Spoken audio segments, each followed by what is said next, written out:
Stay with me until the end and subscribe to Omniscient, because what you're about to hear isn't just ancient myth. It's one of the most complex and controversial ideas in the entire history of spirituality. Long before the rise of organized religion, before even the stars had names, early mystics spoke of a cosmic intelligence, a living wisdom they called Sophia. Her story, found in early Gnostic texts hidden for nearly 2,000 years, describes nothing less than the creation and the corruption of the universe itself. According to the Gnostic cosmologies discovered at Nag Hammadi in Egypt, reality began as pure light, a dimension of consciousness called the pleroma, or the fullness. Within this boundless light existed divine emanations known as aeons, each one a living aspect of the infinite. Sophia, whose name means wisdom in Greek, was among the highest of these emanations, radiant, powerful, and curious beyond measure. But curiosity, even divine, carries risk.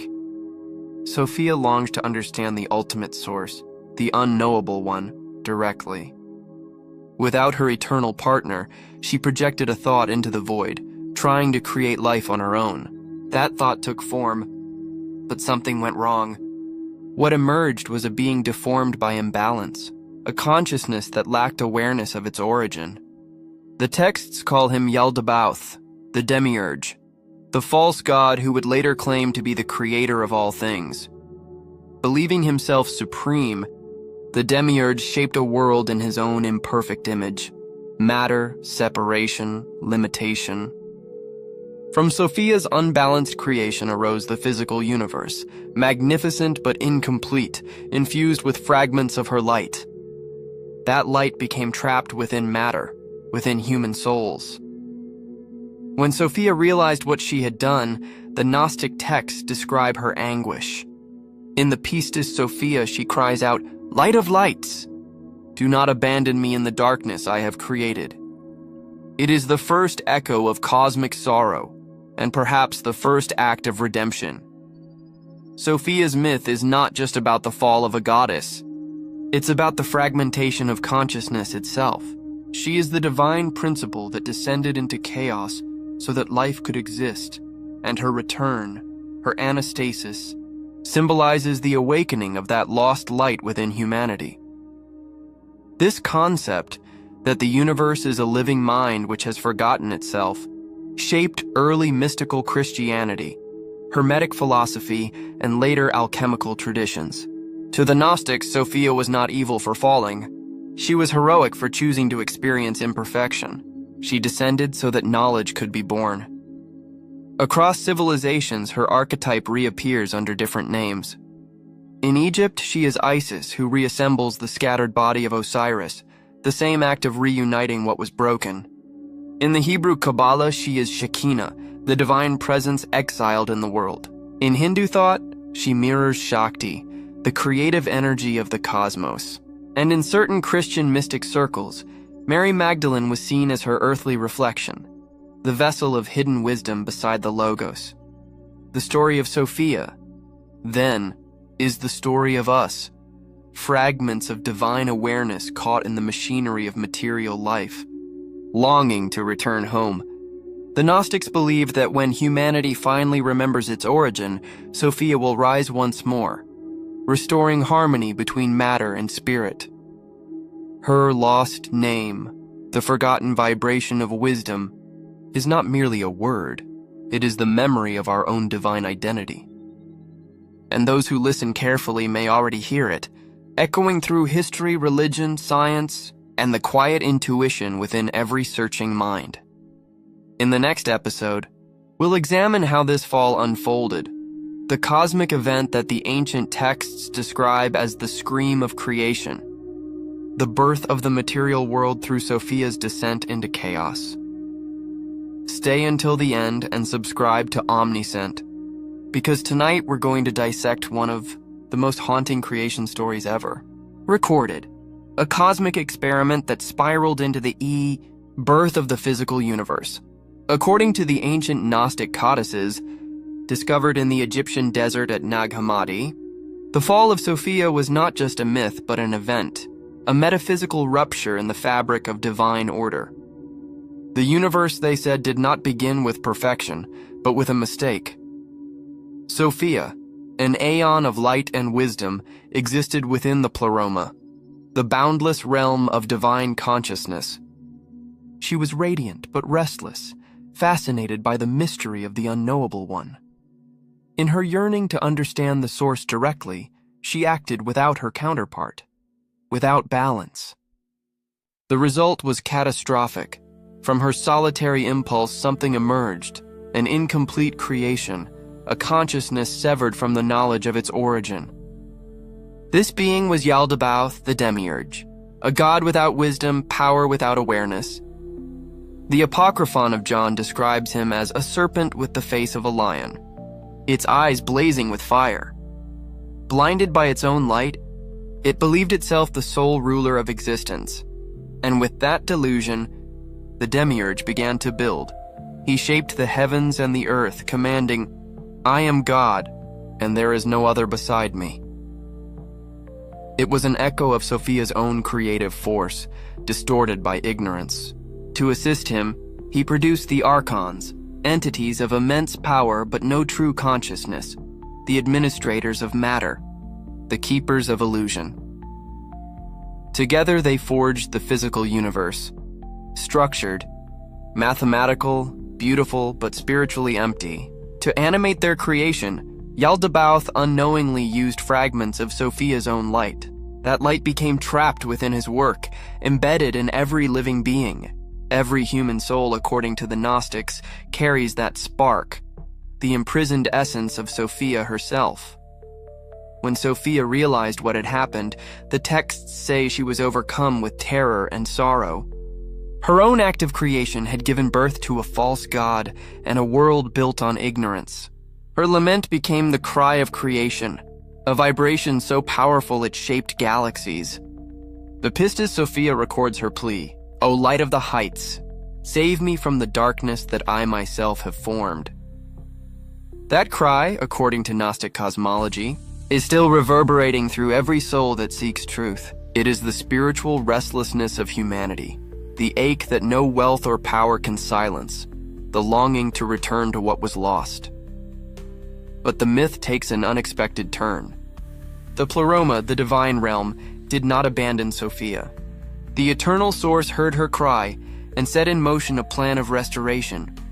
From the heights descended a messenger of balance, the Logos, or Christ, not as a savior nailed to wood, but as the living intelligence of the divine, a vibration sent to guide the lost sparks home.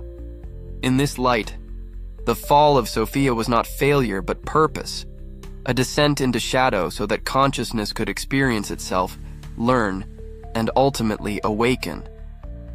The creation of matter was not a punishment but a classroom, and pain became the curriculum of remembrance. Every myth that followed, from Isis searching for the fragments of Osiris, to the exile of Shekinah in Jewish mysticism, carries the same encrypted memory of Sophia's sorrow. The world, say the texts, is her body in exile, and every act of awareness is her resurrection. The ancient teachers believed that until every fragment of her light is gathered, and every human being remembers their origin, Sophia will remain half awake, her ascent incomplete. But each act of compassion, each spark of understanding, brings her closer to restoration. Perhaps the universe itself is not expanding into emptiness, but returning toward the light from which it fell. In our next investigation, we'll trace how this cry of divine wisdom echoed across the ancient world, appearing in temples, mystery schools, and even in suppressed Christian teachings. Was Sophia forgotten or deliberately hidden? Stay until the end and subscribe to Omniscient, because what you'll hear tonight isn't a mythological coincidence. It's a pattern that stretches through civilizations, religions, and entire eras of human thought. After Sophia's fall into the material world, her cry, according to the Gnostic manuscripts, didn't fade. It scattered like radio waves across time, embedding itself in symbols, myths, and rituals, Scholars now recognize that the idea of a divine feminine wisdom appears in almost every ancient culture, sometimes hidden, sometimes glorified. Could these be echoes of the same source? In Egypt, she became Isis, the mother of magic and restoration. Her legend mirrors Sophia's precisely. Isis searches for the pieces of Osiris, reassembling him after he's torn apart by chaos. The ritual act of rebuilding divine order out of fragmentation is the same drama described in the Pistis Sophia. Isis is the first great archetype of wisdom descending into matter to heal it from within. In Greece, Sophia's echo manifests as Athena, born fully armed from the head of Zeus. The image is a metaphor for divine intelligence emerging from cosmic mind, but with a crucial difference. Athena remains a mediator between gods and mortals, guiding heroes, not ruling them. She is wisdom made practical, Sophia adapted to the rational world. In Jewish mysticism, the voice of Sophia survived under the name Chokmah, the wisdom who stood beside God at the creation. Later in Kabbalistic thought, her aspect became Shekinah, the feminine presence of the divine exiled in the world. Her role is identical to Sophia's, a spark of divinity dwelling among the fallen, waiting to reunite with the source. In India, she appears as Shakti, the creative power without which even the highest god, Shiva, remains inert. Shakti is energy, motion, consciousness. Sophia translated into Eastern metaphysics. Wherever she appears, she restores balance between creation and awareness, form and formlessness. And in early Christianity, before orthodoxy suppressed the Gnostic sects, Sophia's influence was unmistakable. In several apocryphal gospels, particularly those attributed to Mary Magdalene, wisdom is portrayed as a living presence guiding the disciples from within. Magdalene, often silenced by later institutions, is described not as a penitent but as a knower, one who understood the hidden teaching of the Christ. Many researchers see in her the last clear embodiment of Sophia in human form. Over the centuries, this hidden current continued to resurface. Medieval alchemists spoke of the anima mundi, the soul of the world, a conscious intelligence sleeping within matter. They depicted her as a veiled woman crowned with stars, Sophia Eterna. Renaissance humanists revived her under the Latin name Sapientia, eternal wisdom. Every symbol, every whisper pointed to the same truth. The universe itself is alive, yearning to know itself through us. Even the modern obsession with the divine feminine may not be a new movement, but a resurfacing memory. Sophia's signal getting stronger as humanity's consciousness evolves. Historians note that such resurgences often occur during global crises, as if wisdom reemerges when imbalance reaches its peak. Could it be that our myths are not inventions but messages, encrypted fragments of a story we once knew by heart? Each age seems to translate her call into its own language. To the Egyptians, she was magic. To the Greeks, logic. To the mystics, compassion. To the alchemists, transformation. Always the same voice saying, remember. Sophia's story, scattered across continents, forms a map of humanity's spiritual evolution, from the outer temples of stone to the inner sanctuaries of the heart. And if her pattern is real, the next phase of her return should already be unfolding. In our next episode, we'll investigate the next link in this cosmic narrative, the plan of redemption, the Gnostic idea that the universe itself is being repaired from within through the union of Sophia and the Logos.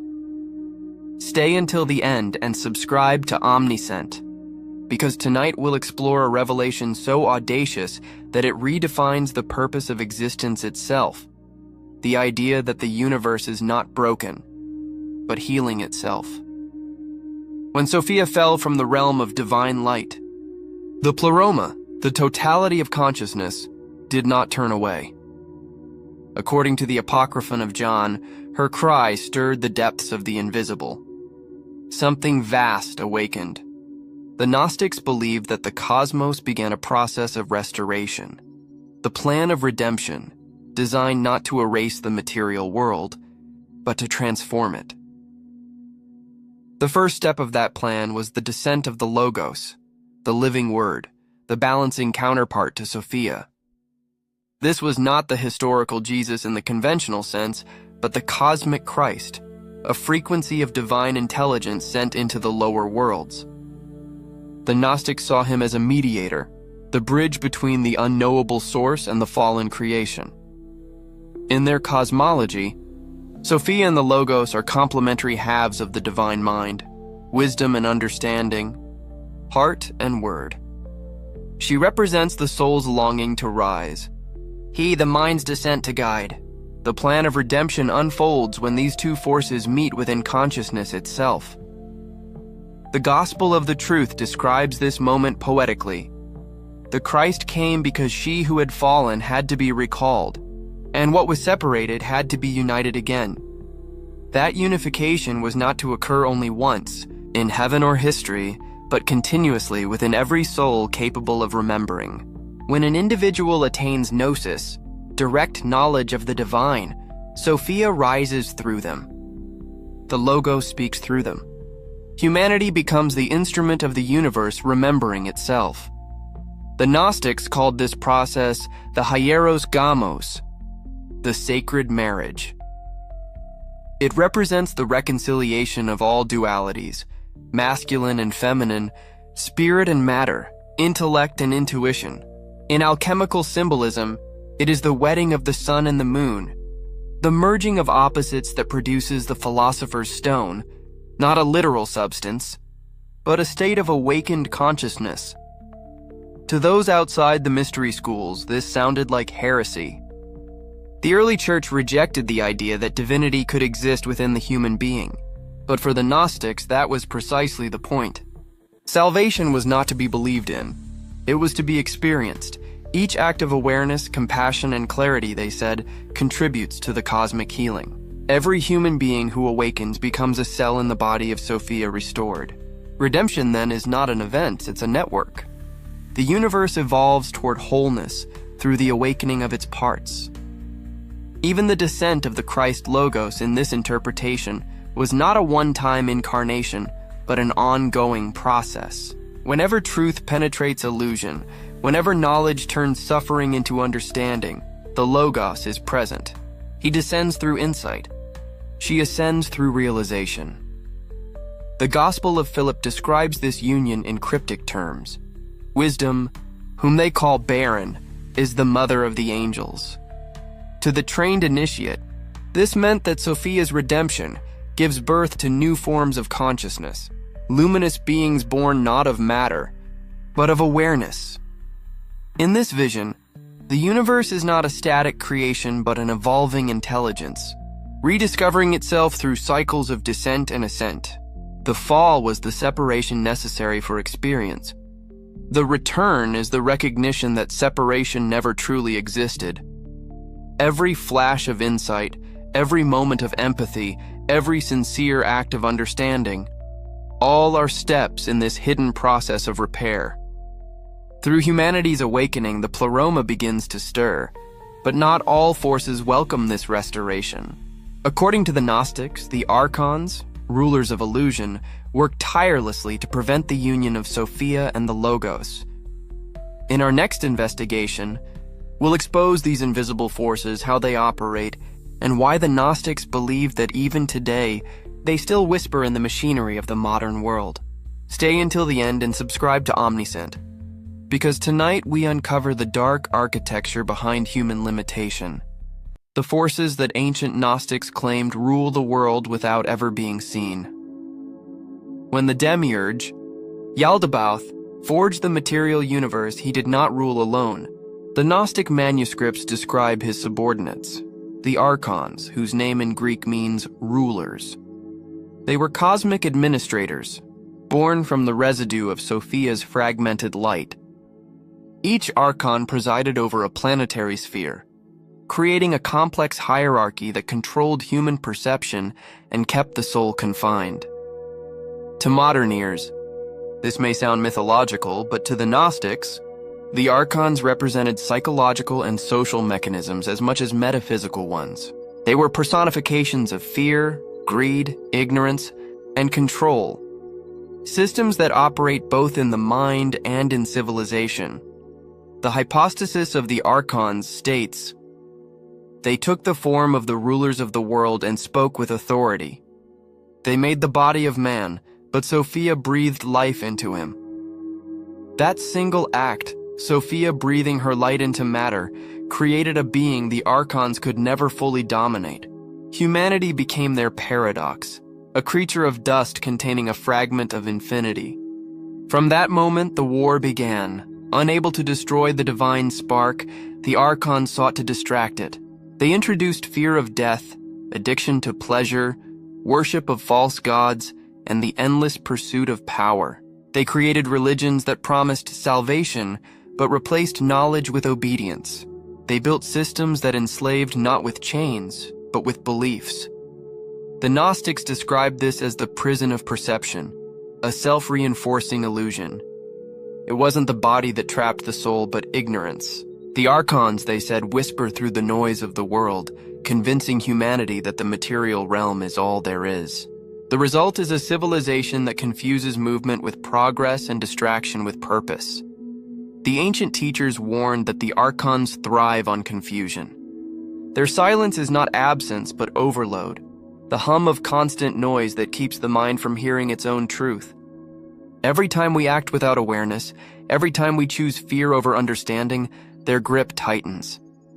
But Sophia's influence didn't vanish. She operates in the opposite way, not through noise, but through stillness. Her voice is the intuition that cuts through the static, the sudden clarity that reminds us we are more than our conditioning. In the modern age, this might be what we call awakening. The moment the signal of consciousness rises above the interference. Psychologists and philosophers have noticed the same pattern. Carl Jung, who studied the Gnostic texts intensely, wrote that the archons are psychic forces, archetypal patterns that feed on unconsciousness. In his language, they are not demons but complexes, autonomous fragments of the collective psyche. In every age they adapt, once as tyrants and priests, now as ideologies, algorithms, and distractions. If the archons represent the machinery of ignorance, then gnosis, direct knowledge of the divine, is the countermeasure. Awareness itself is rebellion. The moment an individual realizes that their thoughts can be observed, that their fears can be understood, the archons lose power. The Gnostics saw human life as the battlefield of this invisible war. Every act of compassion disrupts control. Every insight breaks a circuit of illusion. Sophia's redemption depends on these small victories multiplied across billions of minds. In that sense, the war is not fought in heaven but in a tension between the noise of the world and the silence within. The archons want humanity to forget. Sophia wants it to remember. In the next episode, we'll investigate the next phase of this unfolding story, the return of the Mother of Light, and the signs the ancients believed would mark the beginning of Sophia's restoration in the modern world. Stay with me until the end and subscribe to Omniscient, because what you're about to hear may not describe the distant past. It may be unfolding right now, all around us. According to the Gnostic manuscripts, Sophia's exile in the lower worlds was never permanent. Her ascent was prophesied, a gradual reawakening that would begin when the material universe itself started to remember its source.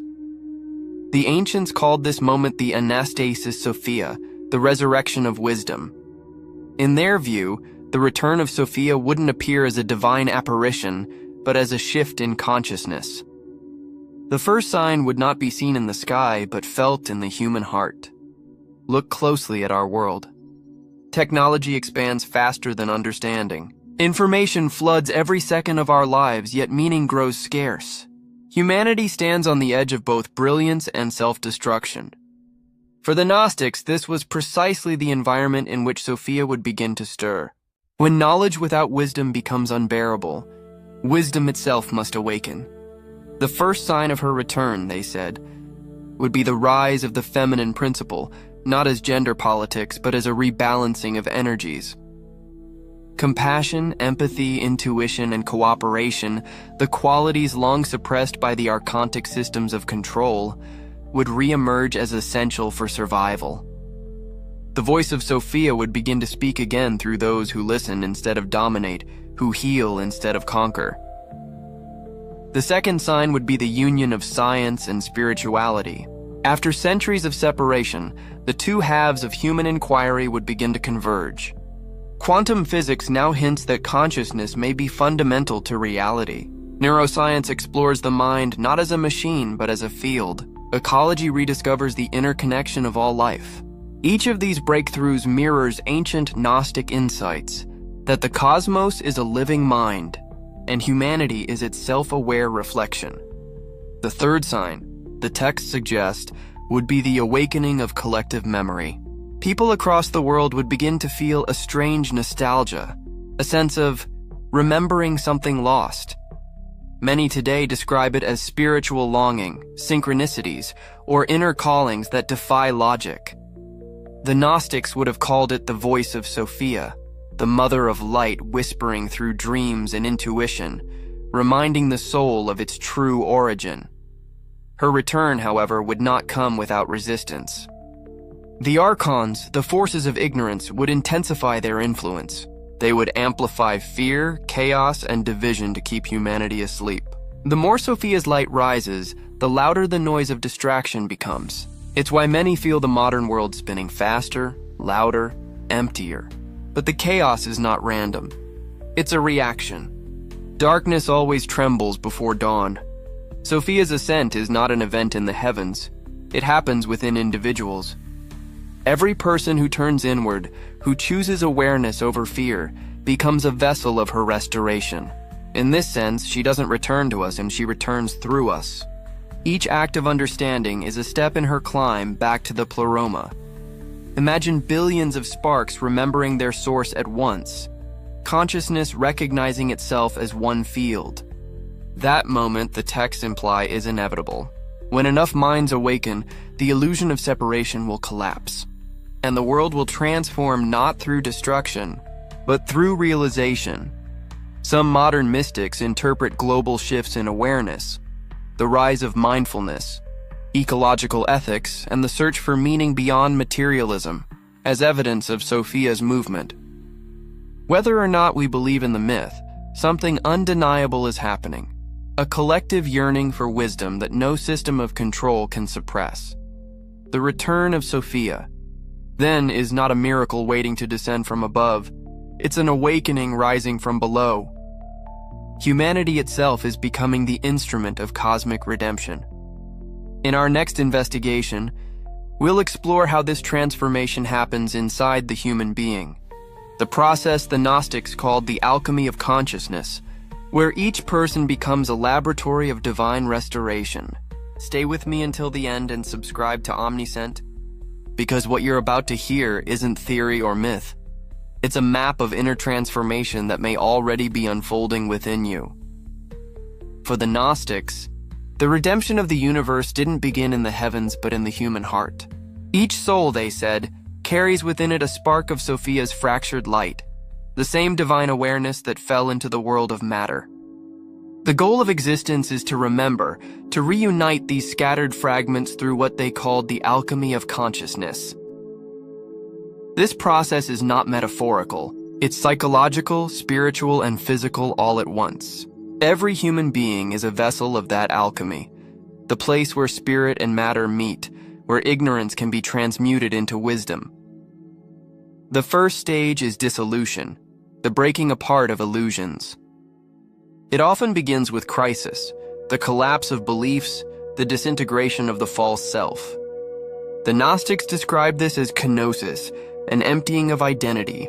In modern terms, it's the dark night of the soul, when the ego realizes it cannot control reality.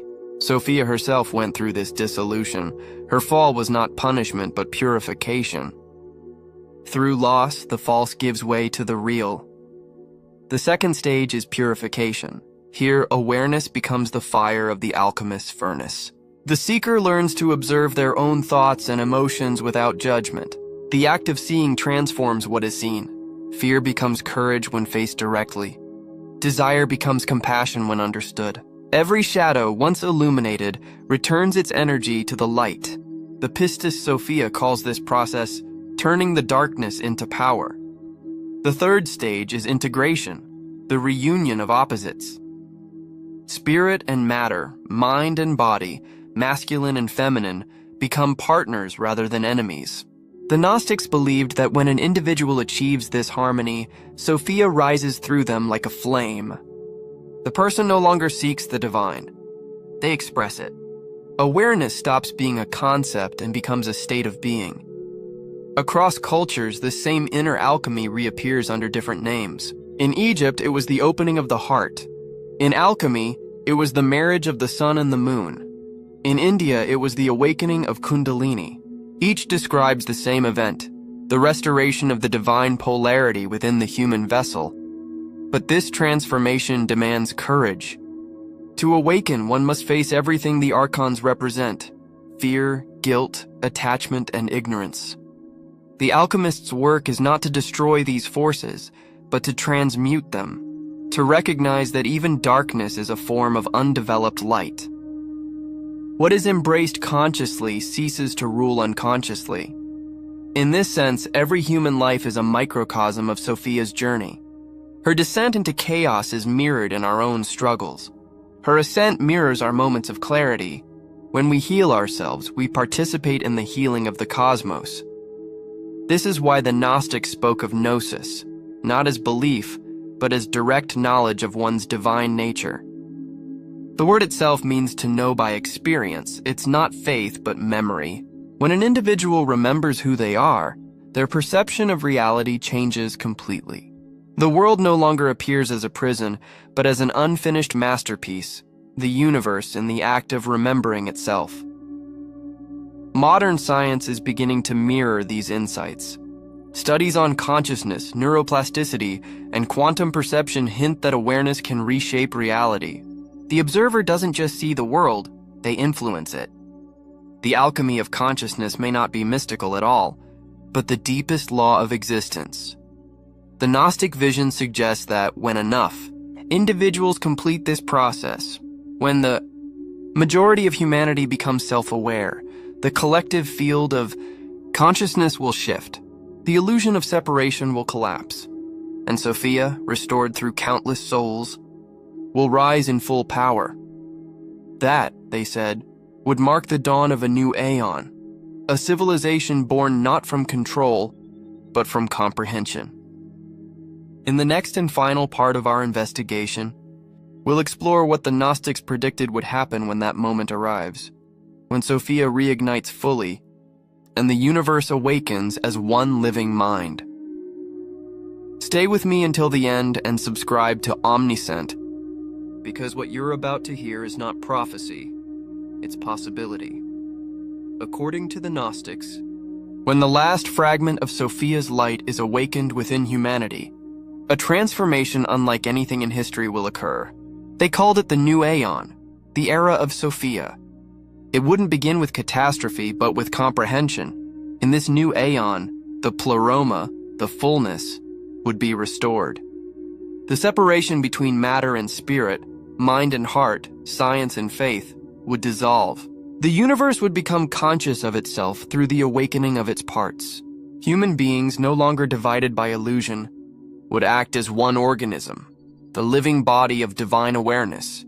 Sophia, they said, would not return as a deity descending from the clouds, but as the field of wisdom reactivated within collective consciousness. Her throne would not be in the heavens, but in the human mind aligned with the heart. She would reign not through domination, but through illumination. The Gospel of Truth describes this state poetically. When those who were separated are brought together, they will be perfected, and the pleroma will find rest. In modern language, that rest is coherence, the moment when consciousness ceases to fight itself. The chaos of the world is not annihilated but harmonized. Everything continues to exist, but in resonance rather than conflict. The implications are staggering. In the new aeon, knowledge becomes empathy, and technology becomes a tool of awakening. Science no longer tries to conquer nature but collaborates with it. The distinction between inner and outer reality begins to fade, as consciousness recognizes that what it observes and what it is are one and the same. Sophia's wisdom is experiential, not theoretical. It teaches through awareness rather than commandments.